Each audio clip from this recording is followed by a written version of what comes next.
രാവിലെ ജോലിക്ക് പോകുന്ന സമയത്ത് സന്തോഷത്തോട് കൂടിയിട്ടാണോ പോകുന്നത്, അതോ മൈൻഡ് ഡിസ്റ്റർബ്ഡ് ആയിട്ടാണോ? നിങ്ങൾക്ക് ഫുള്ളായിട്ട് എൻജോയ് ചെയ്തിട്ട് പോകാൻ പറ്റുന്ന സിറ്റുവേഷൻ ആണെങ്കിൽ ഈ വീഡിയോ നിങ്ങൾക്കുള്ളതാണ്. ഇതിൽ പറയുന്ന പ്രധാനപ്പെട്ട 5 കാര്യങ്ങൾ ചെയ്യുന്ന സമയത്ത് കുറച്ച് ദിവസങ്ങൾക്കുള്ളിൽ തന്നെ പ്രകടമായിട്ടുള്ള മാറ്റം ഉണ്ടാവുന്നതാണ്. ഇത് പ്രാക്ടീസ് ചെയ്യാനായിട്ട് കുറച്ച് സമയം മതി. വളരെ സിമ്പിളായിട്ട് ഫോളോ ചെയ്യാം. വീഡിയോ കണ്ടിട്ട് ഇഷ്ടപ്പെടുകയാണെന്നുണ്ടെങ്കിൽ ലൈക്ക് ചെയ്യുക, ഷെയർ ചെയ്യുക, നിങ്ങളുടെ വിലയേറിയ അഭിപ്രായങ്ങൾ താഴെ കമൻ്റായിട്ട് ഇടുക. ഈ പറയുന്ന കാര്യങ്ങൾ ചെയ്യാൻ തയ്യാറാണ് എന്നുണ്ടെങ്കിൽ ഒന്ന് യെസ് എന്ന് പറഞ്ഞ് കമൻറ്റ് ഇട്ടുകൊണ്ട് വീഡിയോയിലേക്ക് പോവാം. പല ആളുകളും പ്രൊഫഷണൽ ലെവലിൽ വർക്ക് ചെയ്യുന്ന സമയത്ത് ടെൻഷൻ ജോലിയുടെ ഭാഗമാണ് എന്നാണ് വിചാരിച്ചിരിക്കുന്നത്. മീറ്റിങ്ങുകൾ വരുന്നു, പ്രഷർ വരുന്നു, ടാർഗറ്റ് വരുന്നു, ജോലിയുമായി ബന്ധപ്പെട്ട കാര്യങ്ങളും ഫാമിലിയുമായി ബന്ധപ്പെട്ട കാര്യങ്ങളും ബാലൻസ് ചെയ്യാൻ ബുദ്ധിമുട്ട് വരുന്നു. ചില ആളുകൾക്ക് ഉറക്കത്തിനെ ബാധിക്കുന്നുണ്ട്. ഇനി എപ്പോഴെങ്കിലും ഒരു ഫ്രീ ടൈം കിട്ടിക്കഴിഞ്ഞാൽ, ഞായറാഴ്ച പോലുള്ള മുടക്ക് ദിവസങ്ങൾ കിട്ടിക്കഴിഞ്ഞാൽ എൻജോയ് ചെയ്യാൻ പറ്റുന്ന സിറ്റുവേഷനിലൂടെ പോകുന്ന ആളുകളുണ്ട്. പലരും വിചാരിച്ചിരിക്കുന്നത് ഇതെല്ലാം എല്ലാവരുടെയും അവസ്ഥയാണ് എന്നാണ്. എന്നാൽ ഇതിനൊരു മാറ്റം ഉണ്ടാക്കാനായിട്ട് സാധിക്കും. നിങ്ങൾ നിങ്ങളുടെ മെൻ്റൽ ഹെൽത്ത് ഇമ്പ്രൂവ് ചെയ്യാൻ വേണ്ടിയിട്ട് കുറച്ച് സമയം മാറ്റി വെച്ച് കഴിഞ്ഞാൽ വലിയൊരു ചേഞ്ച് ഉണ്ടാവും. പലപ്പോഴും ആളുകൾ ശ്രദ്ധിക്കപ്പെടാതെ പോകുന്ന ഒരു കാര്യം ഇതാണ്. ഫിസിക്കൽ ഹെൽത്തിന് വേണ്ടിയിട്ട് കാര്യങ്ങൾ ചെയ്യും, ഭക്ഷണം കഴിക്കും, വെള്ളം കുടിക്കും, ഉറങ്ങാൻ കിടക്കും, പല പ്രോബ്ലംസൊക്കെ വരുന്നുണ്ടെങ്കിൽ ഡോക്ടറെ കൺസൾട്ട് ചെയ്യും, എല്ലാം ചെയ്യുന്നുണ്ട്. ഒരു നിമിഷം ആലോചിച്ച് നോക്കുക, ഇതേപോലെ മെൻ്റൽ ഹെൽത്തിന് വേണ്ടിയിട്ട് എന്താണ് ചെയ്യുന്നത്? ശരീരത്തിനെ ബാധിക്കുന്ന കാര്യങ്ങൾ ഹീൽ ചെയ്യുന്നു, ട്രീറ്റ് ചെയ്യുന്നു, മനസ്സിനെ ബാധിക്കുന്ന കാര്യങ്ങൾ പ്രോപ്പറായിട്ട് ചെയ്യാനായിട്ട് സമയം ചെലവഴിക്കുന്നുണ്ടോ എന്നാലോചിച്ച് നോക്കുക. കുറച്ച് സമയം മാറ്റി വെച്ച് കഴിഞ്ഞാൽ നല്ല മാറ്റമുണ്ടാവും. അതിനെ തയ്യാറാണോ, റെഡിയാണോ എന്ന് ഒന്ന് സ്വയം ചോദിക്കുക. റെഡിയാണെങ്കിൽ നിങ്ങളുടെ ജീവിതത്തിൽ വലിയൊരു മാറ്റത്തിൻ്റെ തുടക്കം ഉണ്ടാവുകയാണ്. ആദ്യം ചെയ്യേണ്ട കാര്യങ്ങൾ പറയാം. നമ്പർ 1 എന്ന് പറഞ്ഞത് ബ്രീത്തിങ് ആണ്.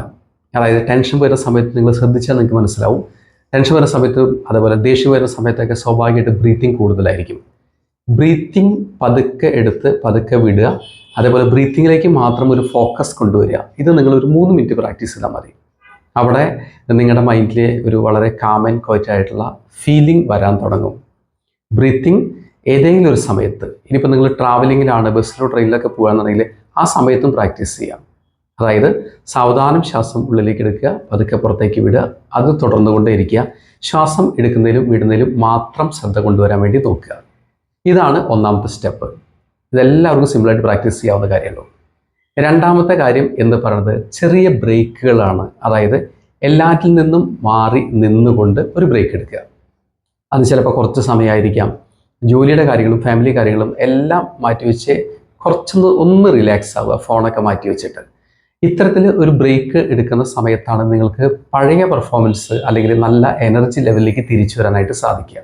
ഭൂരിഭാഗം ആളുകളും ഒന്നിനും സമയമില്ലാതെ എല്ലാറ്റിലും എൻഗേജഡായി കാലത്ത് മുതൽ വൈകിട്ട് വരെ ഹറിബറിയായിട്ട് പോയിക്കൊണ്ടിരിക്കുകയാണ്. ഒരിക്കലും അവർ ബ്രേക്ക് എടുക്കാറില്ല. ആ സമയത്ത് നിങ്ങളുടെ ഒരു സന്തോഷം കണ്ടെത്തുന്ന കാര്യങ്ങൾക്ക് വേണ്ടി ചിലവഴിക്കുകയാണെങ്കിൽ കുറച്ചുകൂടി ബെറ്ററാണ്. ഉദാഹരണത്തിന് 2-3 പാട്ട് കേൾക്കുക, അല്ലെങ്കിൽ നിങ്ങൾക്ക് ഇഷ്ടപ്പെട്ട എന്തെങ്കിലും വീഡിയോസൊക്കെ കാണുക, അല്ലെങ്കിൽ നിങ്ങൾക്ക് ഇഷ്ടപ്പെട്ട എന്തെങ്കിലും ആക്ടിവിറ്റി ചെയ്യുക, ഡാൻസോ വേറെ എന്തെങ്കിലും വർക്കൗട്ട് ചെയ്യുന്ന ആൾക്കാർക്ക് വർക്കൗട്ട് ചെയ്യാം. അങ്ങനെ എന്തെങ്കിലുമൊക്കെ ഒരു ഹാപ്പിനെസ്സിന് വേണ്ടിയിട്ട് ഒന്ന് റിലാക്സ് ആയിട്ട് സമയം കണ്ടെത്തുക എന്നുള്ളതാണ്. മൂന്നാമത്തെ കാര്യം എന്ന് പറയുന്നത് ഒരു ഡിജിറ്റൽ ബ്രേക്ക് എടുക്കുക. അതായത് ഫോണ് എന്ന് പറയുന്നത് പലപ്പോഴും മെൻ്റൽ ഹെൽത്തിന് എഗെയിൻസ്റ്റ് ആണ്. ഉപയോഗിക്കുന്ന സമയത്ത് സന്തോഷം ഉണ്ടായിരിക്കും, അത് കഴിഞ്ഞാൽ അതിൻ്റെ സ്ട്രെസ് ലെവൽ കൂടുന്നൊരു സിറ്റുവേഷനാണ് വരുന്നത്. അതുകൊണ്ട് ഇടയ്ക്ക് ഫോണൊന്ന് മാറ്റി വയ്ക്കുക. നിങ്ങൾ ഈവനിങ്ങിലോ ഏതെങ്കിലും ഒരു സമയം ഒരു പർപ്പസ്ഫുള്ളി മാറ്റി വയ്ക്കുക. ആ സമയം കുറച്ച് കൂടുതൽ ഉണ്ടെങ്കിൽ കുറേ കൂടി ബെറ്ററാണ്. ജോലി ചെയ്യുന്ന ആളുകളെ സംബന്ധിച്ച് അത് പ്രാക്ടിക്കലി ജോലി ടൈമിൽ ചെയ്യാൻ ബുദ്ധിമുട്ടായിരിക്കും, പക്ഷേ അല്ലാത്ത സമയത്ത് ചെയ്യാനായിട്ട് സാധിക്കും.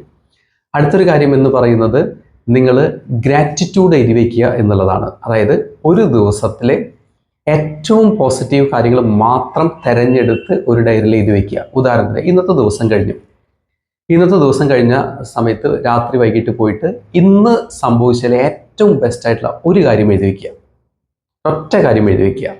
ഇതൊന്ന് സ്ഥിരമായിട്ട് പ്രാക്ടീസ് ചെയ്ത് നോക്കൂ. നിങ്ങളുടെ മൈൻഡിൽ വളരെയധികം പോസിറ്റീവ് ചേഞ്ച് ഉണ്ടാവുമെന്ന് കാണാം. അതായത് ഭൂരിഭാഗം ആളുകളും നെഗറ്റീവിൻ്റെ പുറകെയാണ് പോവുക. നെഗറ്റീവ് കാര്യങ്ങൾ വീണ്ടും വീണ്ടും ചിന്തിച്ചുകൊണ്ടിരിക്കും. അവിടെ നിന്ന് ഏറ്റവും ബെസ്റ്റായിട്ടുള്ള പോസിറ്റീവ് കാര്യം മാത്രം എടുത്ത് എഴുതി വയ്ക്കുക ഒന്നാമത്തെ ദിവസം. രണ്ടാമത്തെ ദിവസം അടുത്തൊരു പോസിറ്റീവ് കാര്യം. അങ്ങനെ ഒരു കാര്യമെങ്കിലും ഒരു 30 ദിവസം കണ്ടിന്യൂസ് എഴുതി വെച്ചാൽ തന്നെ വലിയ ചേഞ്ച് വരും. മൈൻഡിലെ ഒരു റീപ്രോഗ്രാമിംഗ് അവിടെ നടക്കും. അടുത്തൊരു സ്റ്റെപ്പ് എന്ന് പറയുന്നത് മനസ്സിൽ തോന്നുന്ന കാര്യങ്ങളൊക്കെ വെറുതെ എഴുതി വിടുക. അതെന്തിനാന്ന് ചോദിച്ചാൽ അത് റിലീസ് ചെയ്യാൻ വേണ്ടിയിട്ടാണ്. നെഗറ്റീവ് കാര്യങ്ങളോ എന്തോ ആയിക്കോട്ടെ എഴുതുക. മനസ്സിൽ വിഷമിച്ച കാര്യങ്ങൾ എഴുതാം, സങ്കടപ്പെടുത്തിയ കാര്യങ്ങൾ എഴുതാം. എല്ലാം എഴുതി പേപ്പറിലാക്കുക. വേണമെങ്കിൽ അത് കത്തിച്ച് കളയാം. അപ്പോൾ അത് ആരുടെയും പറയാൻ സിറ്റുവേഷൻ ഇല്ലാത്ത ആളുകളെ സംബന്ധിച്ച് വളരെ എഫക്റ്റീവാണ്. അവരെഴുതുന്നു, അവർ തന്നെ മനസ്സെന്നത് റിലീസ് ചെയ്യുന്നു, എന്നിട്ട് വേണമെങ്കിൽ അത് കത്തിച്ച് കളയാം. അങ്ങനെ ചെയ്യാം. ഇത്രയും കാര്യങ്ങൾ നിങ്ങളൊന്ന് പ്രാക്ടിക്കലി ചെയ്തു നോക്കുക. എന്നിട്ട് നിങ്ങളുടെ എക്സ്പീരിയൻസുകൾ ഷെയർ ചെയ്യാം. ഇതേപോലെ യൂസ്ഫുൾ ആയിട്ടുള്ള വീഡിയോസ് കിട്ടണമെന്ന് ആഗ്രഹമുള്ള ആളുകൾക്ക് ഈ ചാനൽ ഫോളോ ചെയ്യാം.